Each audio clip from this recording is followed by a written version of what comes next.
Bom dia, meus queridos irmãos. Mais uma vez, Neto aqui na voz, trazendo para vocês aquela palavra que edifica, aquela palavra que fortalece, aquela base sólida que temos aqui da verdade sobre este mundo. Livro de hoje, livro de Jeremias, capítulo 24. Sem mais delongas, bora para a leitura. Aquele cafezinho com óleo de coco. E comecemos. Profeta Jeremias, capítulo 24. Depois que Nabucodonosor, rei da Babilônia, levou para o exílio o rei Joaquim, filho de Jeoaquim, junto com os oficiais de Judá e seus artífices e artesãos, o Senhor me deu esta visão. Vi 2 cestos de figos postos diante do templo do Senhor em Jerusalém. Um cesto estava cheio de figos frescos e maduros, e outro cheio de figos ruins e tão estragados que não serviam para comer. Então o Senhor me disse: O que você vê, Jeremias? Figos, respondi, alguns bons, outros muito ruins, tão estragados que não servem para comer. Então o Senhor me deu esta mensagem. Assim diz o Senhor, o Deus de Israel: Os figos bons representam os exilados que enviei de Judá para a terra dos babilônios. Eu os guardei e cuidarei deles e os trarei de volta para cá. Olha que interessante, meus irmãos. Quando o Império Babilônico invadiu Israel e levou como cativo grande parte da população, todos pensariam: nossa, que terrível! Estamos sendo feitos de escravos e levados para uma nação estrangeira, para uma cultura estrangeira, para servir de escravo. Mas a verdade é que a gente não tem a percepção do todo dessa equação matemática que é o mundo. Muitas vezes aquilo que a nossa mente racional, a nossa razão está enxergando aqui é apenas uma pequena fração da realidade.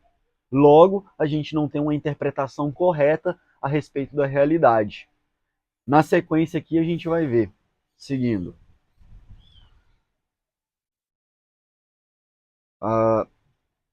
Então o Senhor me deu esta mensagem.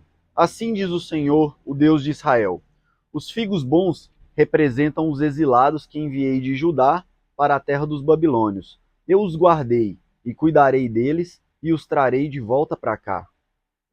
Ou seja, eles serão exilados, mas para serem cuidados, para se livrarem de um mal maior ainda. Aquilo que parecia ruim poderia ser 1000 vezes pior. E na verdade, aquilo que parecia ruim, mas não os mataram, na verdade os forjaram, os aprimoraram. Continuando. Eu os edificarei e não os derrubarei. Eu os plantarei e não os arrancarei. Darei a eles coração capaz de reconhecer que eu sou o Senhor. Eles serão meu povo e eu serei o seu Deus, pois eles se voltarão para mim de todo o coração. Um exemplo mais forte que eu me recordo agora desses é o de Daniel.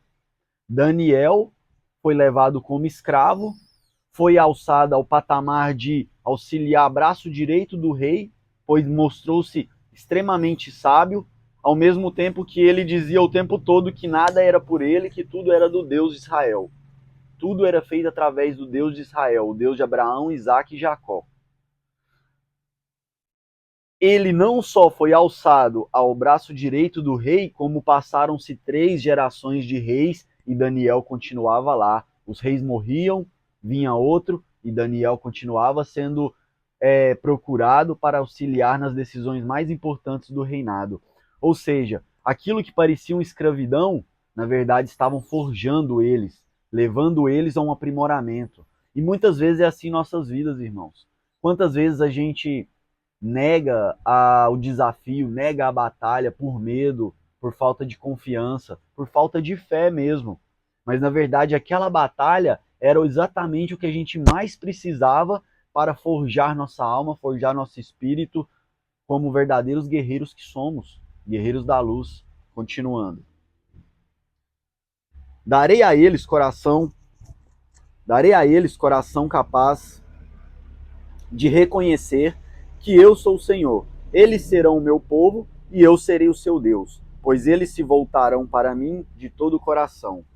Os figos ruins, diz o Senhor, representa Zedequias, rei de Judá, seus oficiais, o povo que restou em Jerusalém e aqueles que moram no Egito.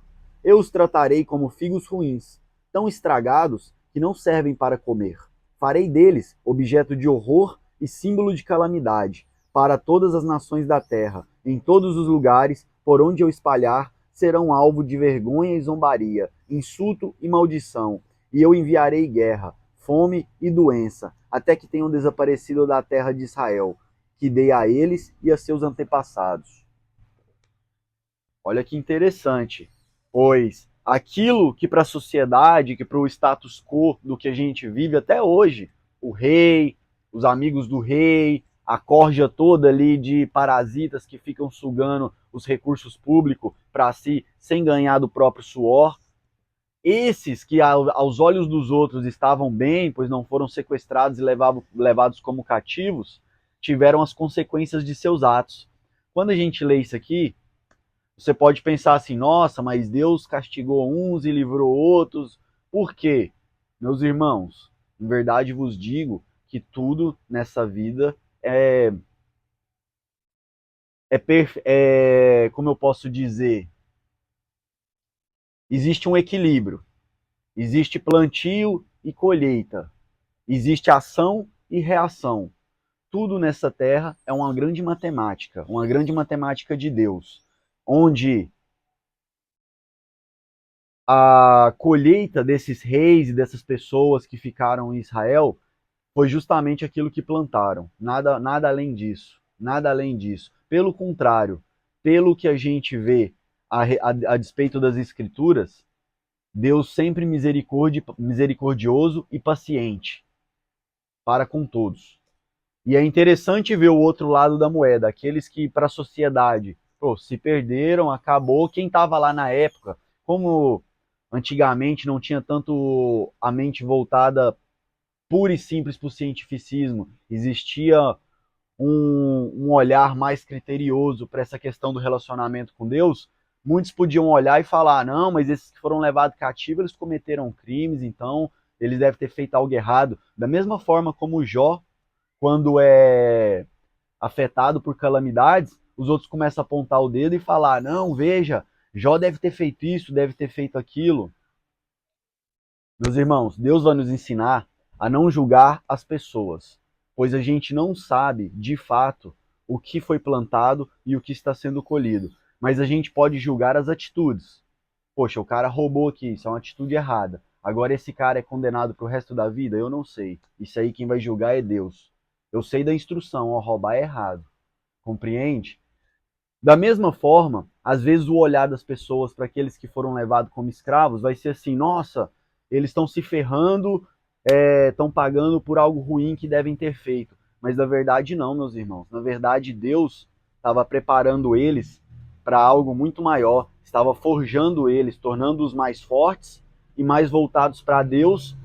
E uma vez mais voltados para Deus, eles crescem mais como comunidade, como sociedade e como indivíduo também. Uma história muito interessante que mostra como a nossa percepção da realidade é uma pequena fração dela e através de uma pequena fração a gente não tem como fazer a leitura de um todo.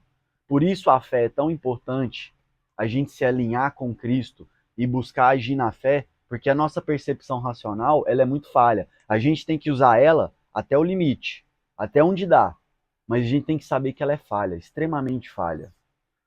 Um exemplo que eu gosto de citar foi um caso do Empire State, nas Torres Gêmeas, quando mandaram os aviões terroristas lá, derrubaram as torres e morreram milhares de pessoas, trabalhavam, eu não lembro o número exato, mas acho que era mais de 10 mil funcionários que trabalhavam naquelas torres. E naquele dia, acho que era até mais, não sei o número ao certo. Eu sei que naquele dia havia faltado, sei lá, cerca de cento e poucas pessoas. Eu não sei o número ao certo, mas eu sei que era um número alto assim também. Cento e poucas pessoas haviam faltado, mas em vista do todo não era muito, era pouco, era bem pouco. E aí um jornal muito sagaz e curioso teve a iniciativa de fazer o quê? Vamos procurar essas pessoas e investigar o porquê naquele dia eles não foram trabalhar. Muito bem. Tinha gente que, poxa, o sapato estava apertando. Eu lembro que tinha um cara que o sapato estava apertando e ele teve que voltar em casa para trocar o sapato. E aí nisso ele pegou um congestionamento. Teve um outro também que foi cortar caminho e pegou um trânsito danado e acabou se atrasando e aconteceu o que aconteceu. Teve uma que teve que ir numa reunião de urgência na escola, que o cônjuge não podia ir, então a pessoa foi e acabou perdendo o dia de trabalho, mas em troca ganhou a vida. E assim foi, mano. Um que sujou o terno e teve que ir passar na lavanderia para limpar. Diversas histórias que a primeira impressão é: poxa, deu errado, vou perder um dia de trabalho, vou chegar atrasado. Mas na verdade, meus irmãos, Deus estava os guardando porque a colheita deles não era aquela. A colheita deles, o plantio deles não correspondiam àquela colheita, compreendem? E assim, quantas vezes a gente pode ter achado que na nossa vida a gente fracassou, deu errado, e na verdade a gente teve um livramento, ou aquela situação que, entre aspas, parecia um fracasso, foi o que nos forjou, foi o que nos moldou, foi os que fez com que nossa consciência se expandisse através de experiências extremamente relevantes. É isso, meus irmãos. A realidade, ela é vasta, complexa e extremamente rica. Rica e abundante. O universo está a todo momento em movimento. Tudo está em movimento constante. Nada está parado, nada é estático. E a gente não tem a percepção dessa realidade como um todo. A gente não tem. O que a gente O que a gente pode conseguir é analisar os dados da melhor maneira possível, mas alinhar-se com os mandamentos de Deus.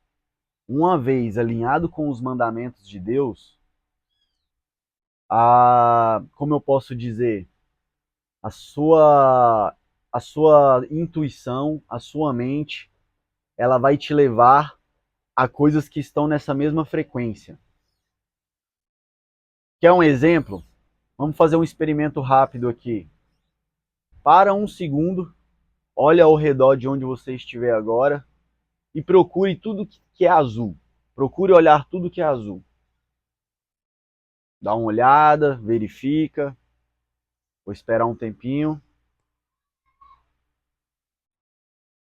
Pronto. Agora, olhando para a tela, olhos fixos nos meus olhos, me diga o que tinha ao seu redor que era amarelo. Percebe como o seu foco cega a sua visão? Muito bem. A Bíblia vai dizer assim: aonde está o seu coração, ali está o seu tesouro. Aonde está o seu foco, ali sua mente vai trabalhar, todo o seu corpo, toda a sua mente vai trabalhar em prol daquilo. O que acontece é que a maior parte da nossa mente é inconsciente. E a gente acumula experiências ao longo da vida através de situações vividas emocionalmente fortes, ou por repetição, por muitas repetições, o nosso inconsciente assimila as coisas como crença. Repetindo, o nosso inconsciente, que é a maior parte da nossa mente, ela cria crenças assimilando as coisas ou por experiências emocionalmente fortes ou por repetição. Isso se torna suas crenças, o seu inconsciente acaba conduzindo toda a sua mente racional para esses vetores, para esses fatores. Você vai seguir essas coordenadas, você vai ser atraído para esse tipo de frequência. Logo, meus irmãos, tendo em vista que a gente cresceu num mundo repleto de informação inútil, repleto de lavagem cerebral, a nossa geração é a geração que saiu do analógico para o digital. A gente viveu, cresceu essa evolução da TV, internet e entre outros aparelhos que tem uma programação. Uma programação. O que uma programação faz? Ela te programa para fazer determinada ação. Uma programação, ela te programa para fazer determinada ação. Em verdade vos digo, meus irmãos, os controladores desse mundo vêm geração após geração, sucedendo nas mesmas famílias e eles controlando esse mundo aqui. Eles não têm interesse nenhum que a população saia da programação de controle. Quer ver um exemplo fácil de como essas gerações vêm se sucedendo no poder e o povão continua o povão? Simples. A gente cresce falando, pô, política é corrupto, política é uma merda, não sei o que, esses caras aí, ó, nunca fazem nada, tudo ladrão, tudo ladrão. Seu filho vai querer um dia ser político? Jamais. Ele olha para aquilo e fala, não, pelo amor de Deus, isso aí é coisa de ladrão, coisa de corrupto. E é verdade. Lá só tem ladrão e corrupto. Infelizmente, aquele que chega numa frequência diferente, ele vai ser chutado, porque o establishment é muito grande. É muito grande. A estrutura é muito bem formada e já muito enraizada. Bater de frente com ela, acredito que não dá. Acredito que entrar lá e fazer uma mudança estrutural em toda a política, não dá. A gente vê aí, ó, família Sarney, as gerações e gerações de prefeitos e senadores e governadores. A despeito disso, temos o Dória, João Dória, que depois veio o filho. E assim é na política, é vasto os exemplos de pais que colocam os filhos, e blá, e vai. Mas por quê? Porque ali já tem um interesse na corrupção, ali já tem ali já tem aquela mentalidade de parasita, de ganhar o dinheiro através do suor dos outros. Para nós que não temos essa mentalidade de parasita e não queremos sugar, a gente acaba ensinando o oposto. Então, o que acontece? Essas famílias se perpetuam no poder, mas numa pirâmide de escala de poder, esses políticos estão aqui. Acima deles tem muita gente ainda. Tem muita gente ainda. Acima desses governadores, a gente tem pessoas com mais poder aquisitivo, com mais influência no mundo, e acima dessas pessoas temos entidades e potestades que governam esse mundo. Anjos caídos. Tem gente que não gosta quando a gente fala isso, mas a verdade é essa. E anjos caídos também não é o melhor termo, pode se chamar de demônio. Tem gente que chama de ET, chama do que quiser, mas a verdade é essa. Essas famílias se mantêm nessa hierarquia de poder, a grande massa, a grande população se mantém como escravo, e a gente, por ser alimentado com merda, com porcaria desde que nasce, a nossa mente não consegue intuir coisas boas, porque o nosso inconsciente, lembra do azul, e você não enxergou nada que era amarelo? O nosso inconsciente está lotado de merda, falando a vida é dura, o dinheiro é o seu Deus, você é um escravo, faça tudo isso. Tem um filme muito bom que demonstra isso de forma alegórica, que é Eles Vivem, ou Eles Ainda Vivem. É um filme da década de 80 para 90, um filme antigo, porém recomendo a ver. Mas enfim, meus irmãos, por essa lavagem cerebral por parte de quem está no poder ser muito intensa desde que a gente nasce, grandes mentiras são contadas, grandes coisas negativas, lixo mesmo, lavagem é colocada na nossa mente, a gente não consegue intuir, a gente não tem uma intuição muito afinada. A gente acaba se voltando para mais coisas do mundo que dentro desse sistema é cíclico. A gente se volta para as coisas do mundo, a gente se torna mais dependente dele, logo a gente vira um escravo mais enraizado ainda nesse sistema. Como fazer se a gente tem pouca percepção da realidade, a nossa mente é lotada de lixo e a gente é controlado por uma escravidão moderna que não necessita de algemas, que ela é introduzida na nossa mente desde pequeno. Tá aqui, meus irmãos, a verdade liberta, te faz evoluir e te traz uma paz que o mundo jamais vai te dar. O mundo te dá vários prazeres, te dá uns prazeres exagerados, mas ao mesmo tempo que você tem um pico de prazer exagerado, você tem um vale. É a lei do pêndulo. Se vai muito para um lado, irá muito para o outro. Isso aí, desde os egípcios, eles já falavam. Mas a verdade é a seguinte: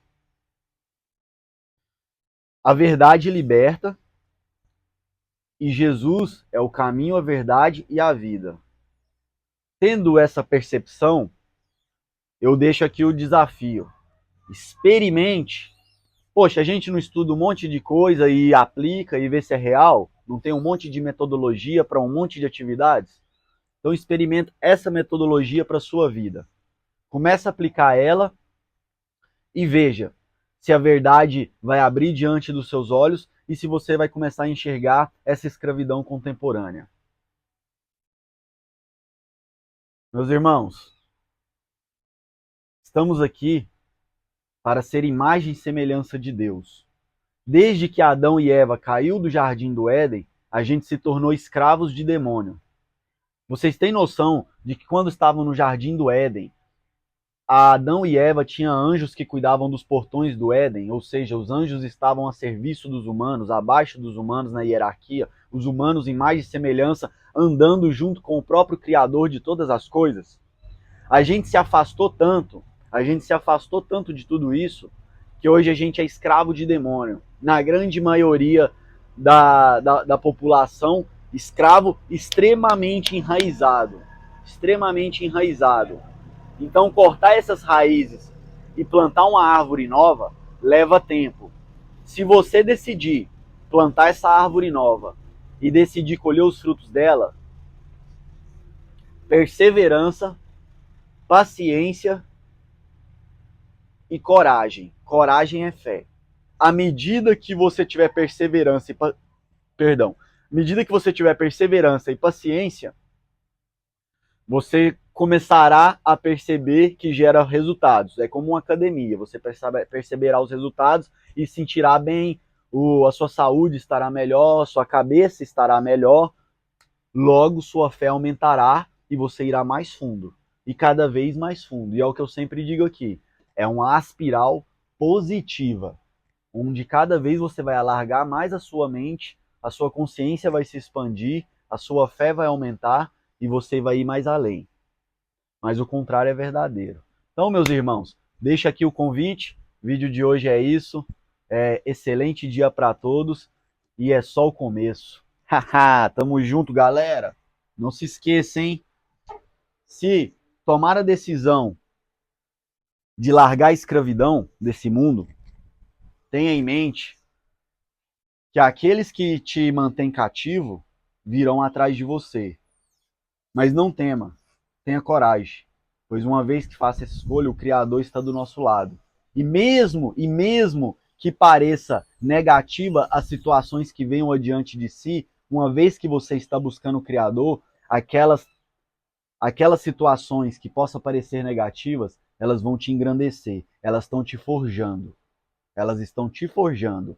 A diferença de uma colheita ruim para algo que está te forjando é a sua motivação. Se a sua motivação é Cristo, tenha certeza, seja a situação que for, é para o seu bem, é para o seu melhor. Tamo junto, é só o começo.